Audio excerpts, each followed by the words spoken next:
नमस्कार मंडळी, तुमचं खूप खूप स्वागत आहे माधवीज किचनमध्ये। तर आज आपण इथे झटपट अशी मस्त उपवासाची साबुदाणा खिचडी बनवणार आहोत। चला तर मग सुरू करूयात। आज आपण इथे 1.5 कप साबुदाणा घेतला आहे। तो रात्रभर भिजवला, पाण्यामध्ये चांगला भिजवून घेतलाय। साबुदाण्याच्या वर अर्ध बोट एवढं पाणी येईल एवढं पाणी ठेवलं। साबुदाणा चांगला भिजवून तयार झालेला आहे। आता आपण साबुदाणा खिचडी बनवायला सुरुवात करू। एक पॅन घेतला आहे, त्याच्यामध्ये 2 चमचे तूप टाकून घेतलं आणि हे तूप गरम झाल्यानंतर याच्यामध्ये आपण 2-3 मिरच्या, हिरवी मिरची कट करून घेऊ।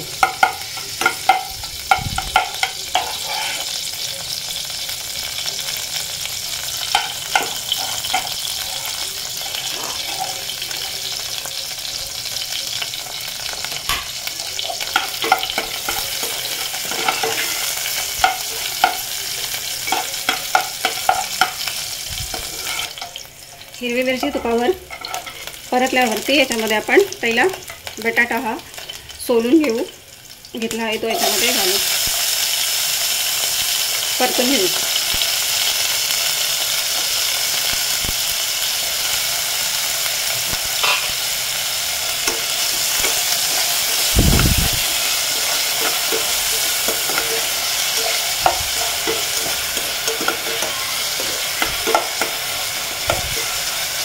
हा कच्चा बटाटा सोलून घेतला आहे आणि त्याचे छोटे छोटे काप करून तुपावरती परतून घेतले। त्याच्यामुळे तो चांगला शिजेल। असं 2-3 मिनिटे याला परतून घेऊ।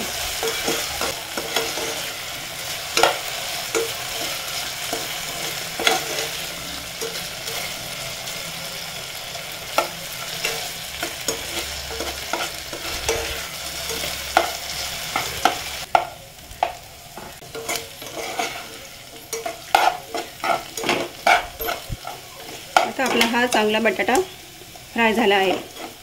त्याच्यावर आपण आता साबुदाणे घालूया।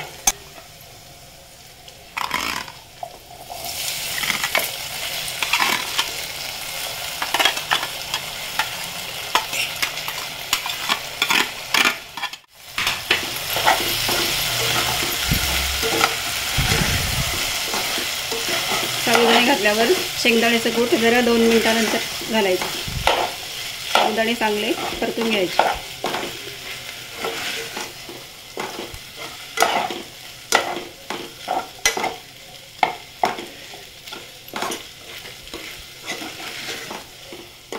हा 1 वाटी शेंगदाणा कूट आहे। शेंगदाणे चांगले खरपूस भाजून घेतले आणि मिक्सरला त्याचं कूट करून घेतलं, ते आपण घालूया।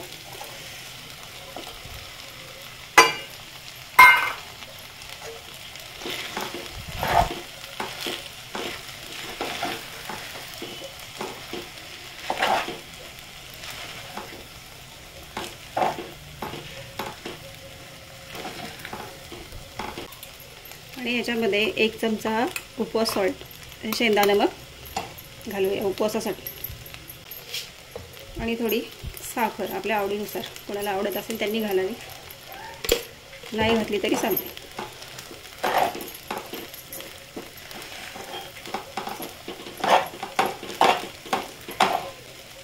आणि साखर घातल्यानंतर 1-2 मिनिटं याच्यावर झाकण ठेवू।